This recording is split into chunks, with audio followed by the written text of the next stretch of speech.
Lakeland Public Television's Common Ground is brought to you by the Minnesota Arts and Cultural Heritage Fund.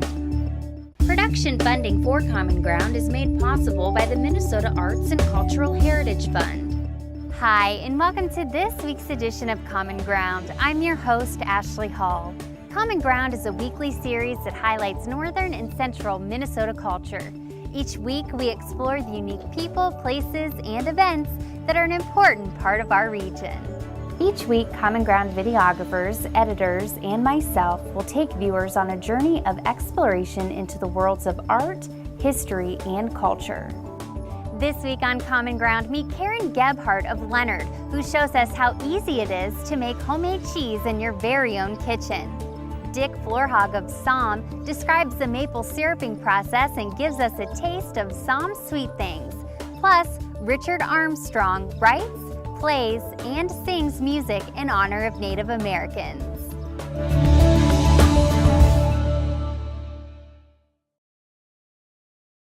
My wife is from Hines area, and her grandfather was one of the first settlers. And my dad heard that they tapped maple trees, and he said, well, can we go? So we went to Hines and started tapping trees, and that cast iron kettle that you saw in the back was just out in the woods. We would boil the sap in there, and instead of the technical way, we would just taste. And they said if it tastes like syrup, it's syrup. We tapped, 300 trees maybe. But I think this is kind of interesting. My wife's grandfather would take sumac and make spiles or spouts, where they call them both ways.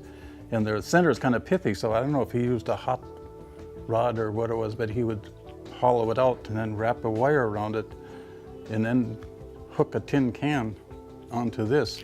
And it's kind of like what we had a little demonstration here is you just drill your hole probably 2 inches deep into the tree and hang the pail underneath it. This year was the first year we used these, and we were really impressed with these. And you can hook into a pail. We're going to be probably going into this a lot more. When you boil it, you just evaporate the water, and it's the syrup that's left. Like I say, you boil 40 gallons of sap, you end up with 39 gallons of water that you boil. Like that stove we have here, if we're really boiling hard, we can probably evaporate 10 gallons an hour. But it's basically, you're just evaporating the water and end up with the syrup. This year was a short year. You never know when, if you get a long, and it ran for less than a week, really, really good.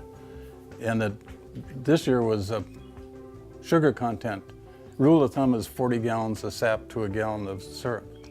Well, this year was mid to low 30s gallons of sap to a gallon of syrup. When you tap, sometimes it'll be just a drop in the drop.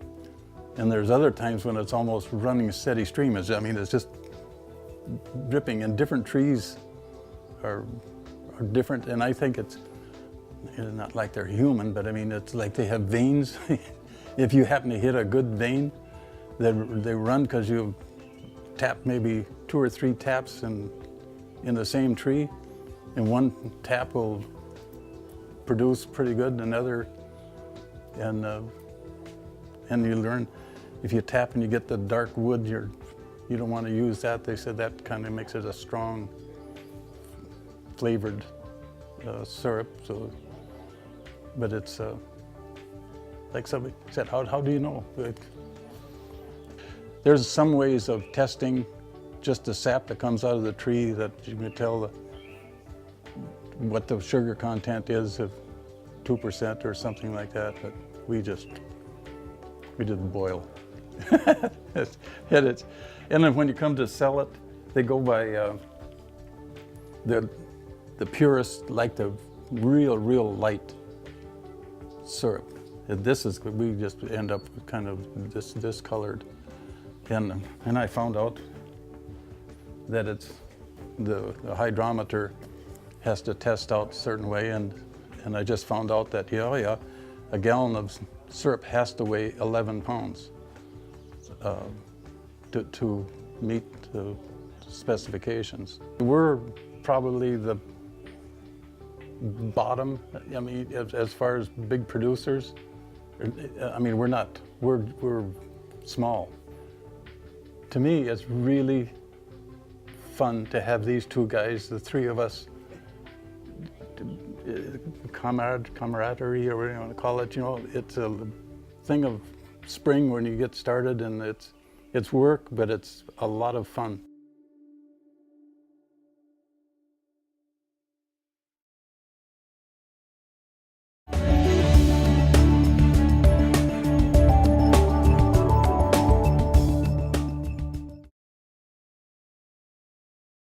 My name is Richard Lee Armstrong.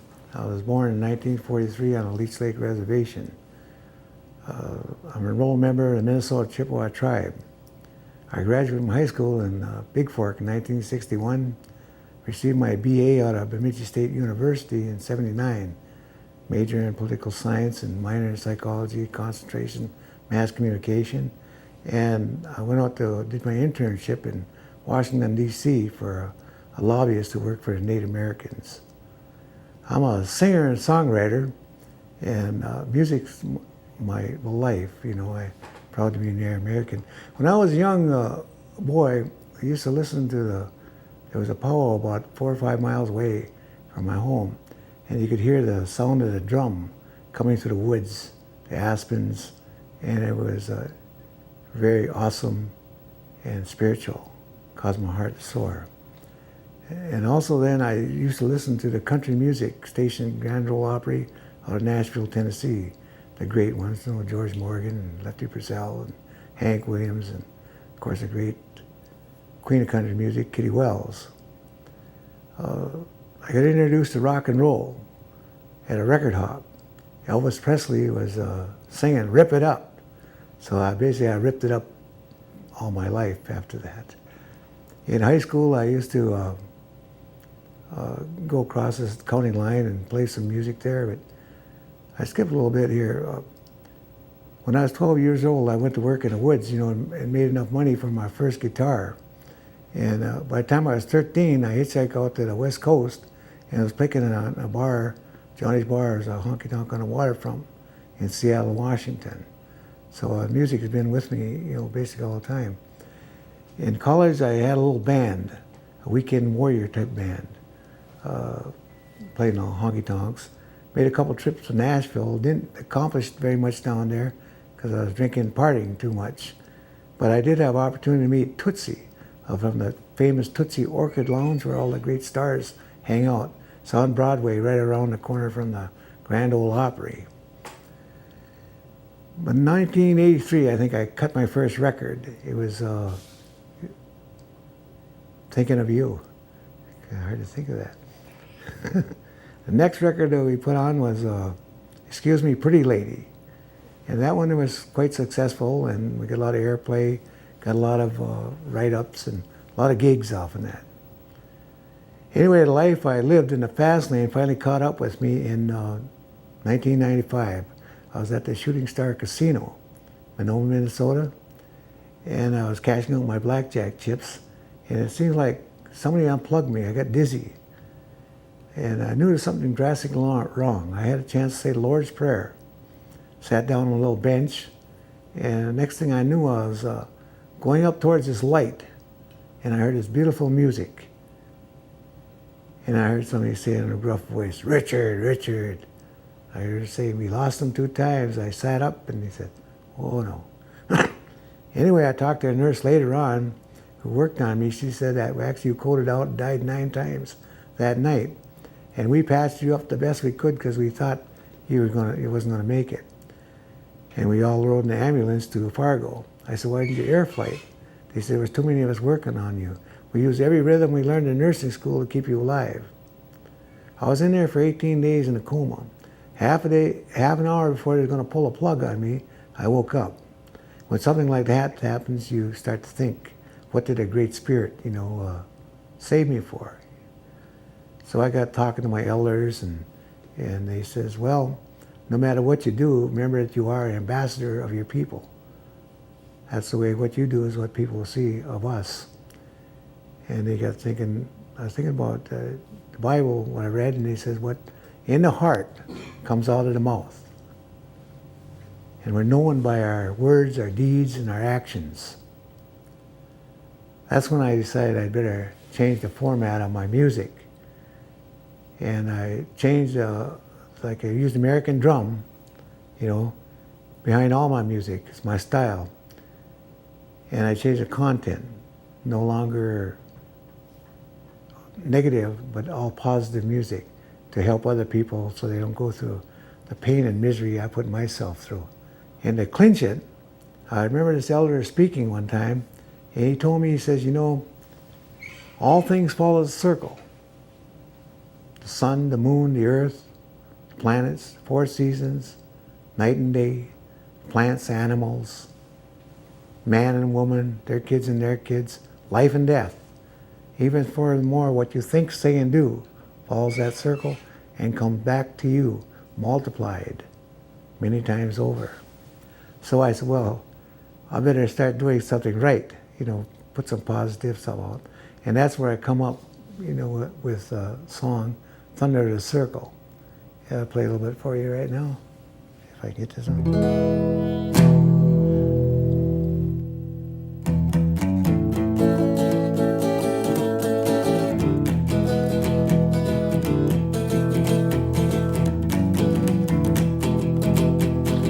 Thunder of the eagle, newborn baby cry, sound lights of heaven, said hello and goodbye, let it roll. Thunder roll, thunder of the circle, hey, let that thunder roll. Let the thunder roll, let the boys blow, love from the heart, body, mind, and soul. Love from the heart, let the river run free, and the thunder will roll like you and me.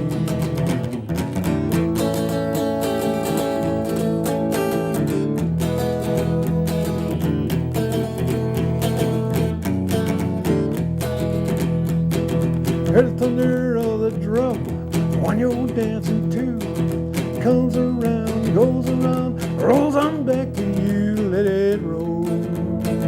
Thunder roll, thunder of the circle, hey, let that thunder roll. Let the thunder roll, let the four winds blow. Love from the heart, body, mind, and soul. Love from the heart, let the river run free, and the thunder will roll like you and me, and the thunder will roll like you and me. Thunder of the circle, thank you. That is the thunder of the circle. What comes around goes around. And there's a great spirit gave us many talents, many gifts. But he gave us a very special gift, and that's the gift of choice. We can choose whatever we like, basically. So I chose to do this type of music, and whatever you're in, you can choose, And if you do, this all comes back around to you, good or bad. So what you're doing is, in essence, you're a captain of your own ship, master of your own faith. You can shape your own destiny. You got the power of the universe on your side. There's no actual written history about how it started. And there was a creative story about an Arab who used a stomach of an animal to transport camel's milk across the desert. And he started with milk, and by the time he got there, he had cheese. And that's because the central enzyme used in making milk into cheese, it's a coagulant, it's inside the stomach of a ruminant animal. So That's what rennet is. Now we have it in tablet form, which I'll show you in a little bit. So the cheese making process is using that enzyme to remove the water from the milk, and what you're left over with is the fats and the proteins, and that's cheese. First of all, you sterilize the pan, and that's because if you're going to age a cheese, and I'm planning to age this one, any of the bacteria, both good and bad, will work on that cheese while it's aging. So you sterilize the pot by just putting in a little bit of water, boiled it for 10 minutes with the lid on, so both the lid and the pan are, you know, sterile before I put the milk in. Then I poured the milk in, and then I added about a half a cup, and I should say I've got 2 gallons of milk in here. I added a half a cup of buttermilk, and that's gonna kind of acidify or ripen the milk. And so we let it come up to room temperature, because the warmer it is, to a degree anyway, the more those enzymes will work in the milk, okay? So now it's about 12 hours later, and we're ready to start the cheese making process. So got it on a low heat. We're at 81 degrees. We're gonna bring it up to 86. And then I'm gonna put in the magic rennet, and hopefully it will do its thing. And I always tell in classes that if the action of the rennet isn't right, it's usually not the fault of the rennet. It's something else to do with the milk or the ripening, or maybe it was over processed. We have ultra heat treated milk out there on the shelves now, and I know you've seen it. It's in like a plastic, looks like, you know, the juice box containers. That's what they put milk in now. It will last for months unrefrigerated because it's been ultra high treated or ultra heat treated at a very high temperature just for a couple of seconds. But what that does is it kills all the bacteria in it. So you need some bacteria to make cheese. So in-home cheese making, don't ever use that. It won't work. The store whole milk. You can also use skim, 1%, 2% or whole. You're going to get more fat, therefore more cheese in the, you know, the higher fat content milk. But you can do skim. Probably most of the mozzarella on the shelves is skim milk or low-fat skim, if you've ever read the labels. So, but for our purposes, I want all the fat we can get in here because it gives it that much more flavor. I'm gonna pour that in. I'm gonna turn my heat off. I should mention I use a pretty heavy-bodied, you know, heavy-bottom pan.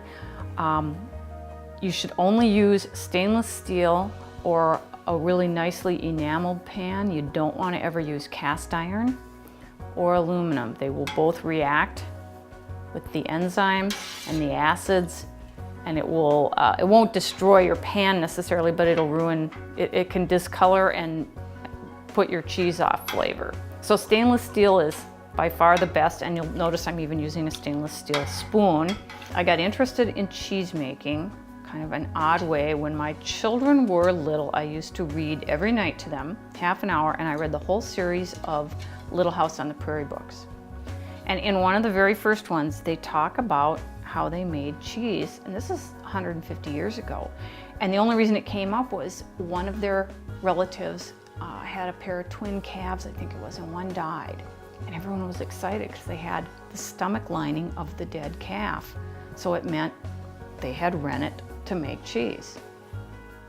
Because no one, in those days, they weren't going to slaughter a calf just for the rennet. But one died, and it was, I think, 2 days old, so it was the perfect age to get that. And so they went through the whole process of how they, it's setting up right now, how they got the rennet in little strips, how they dried it, how they used it, and then even how they made the cheese.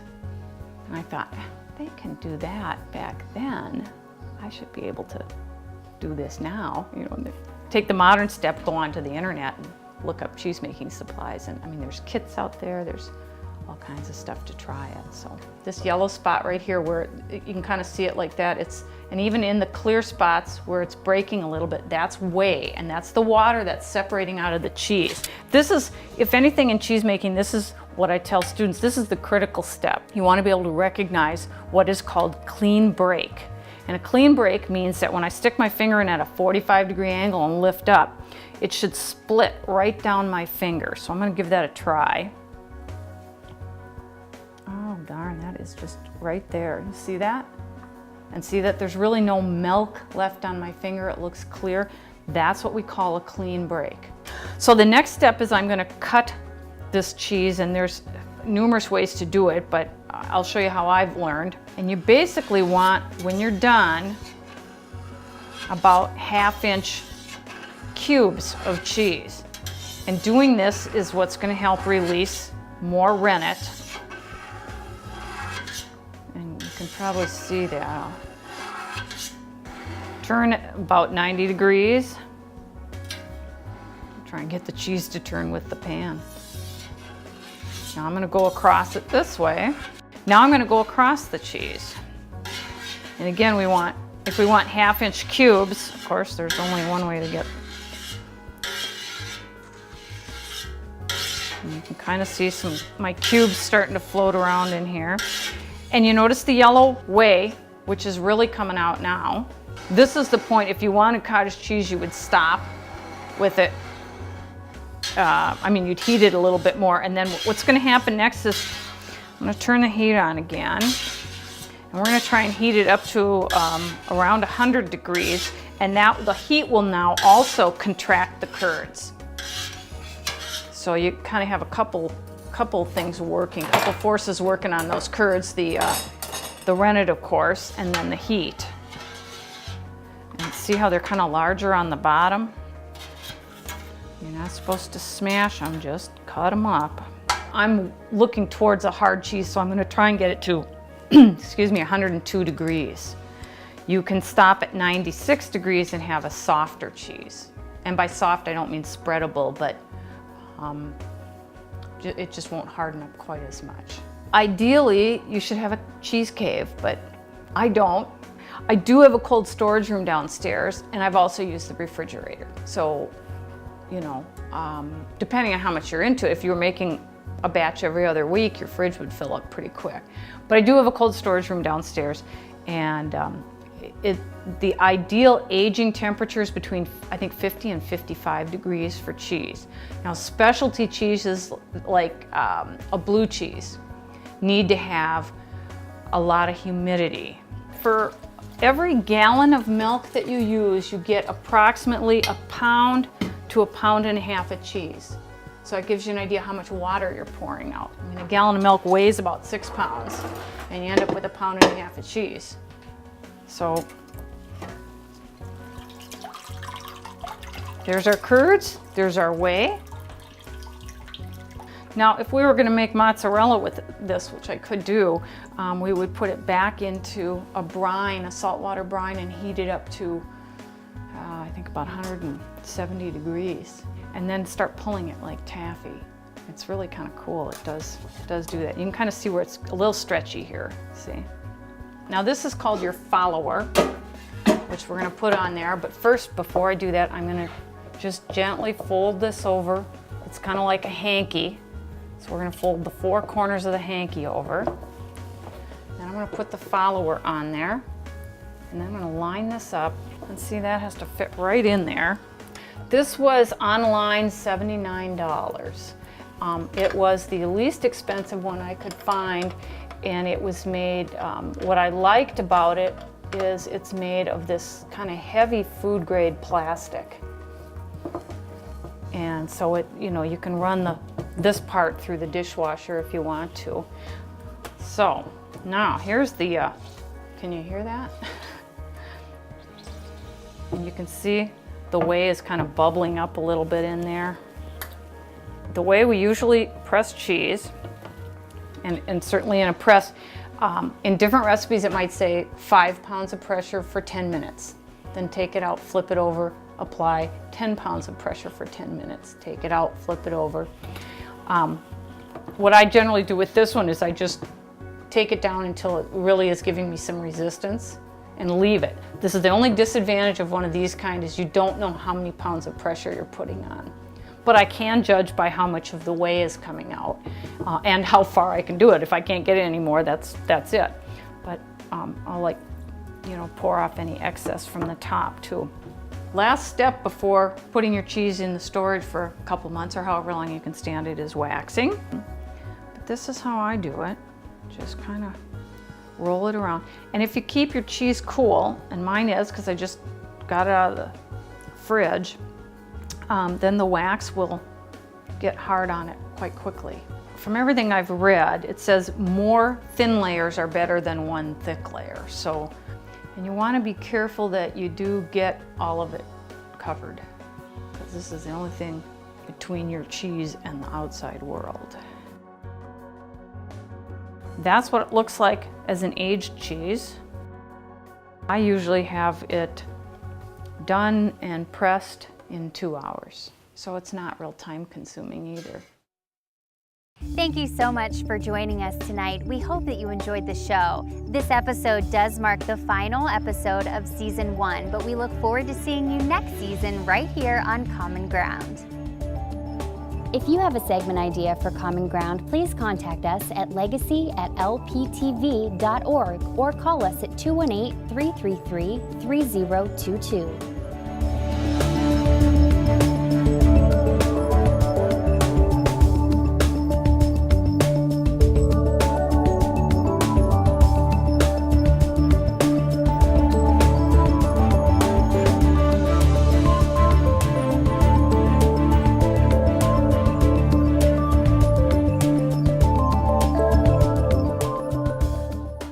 To order individual segments or copies of Common Ground, please call 218-333-3020. Production funding for Common Ground is made possible by the Minnesota Arts and Cultural Heritage Fund. If you enjoyed this segment of Lakeland Public Television's Common Ground, consider making a contribution at lptv.org.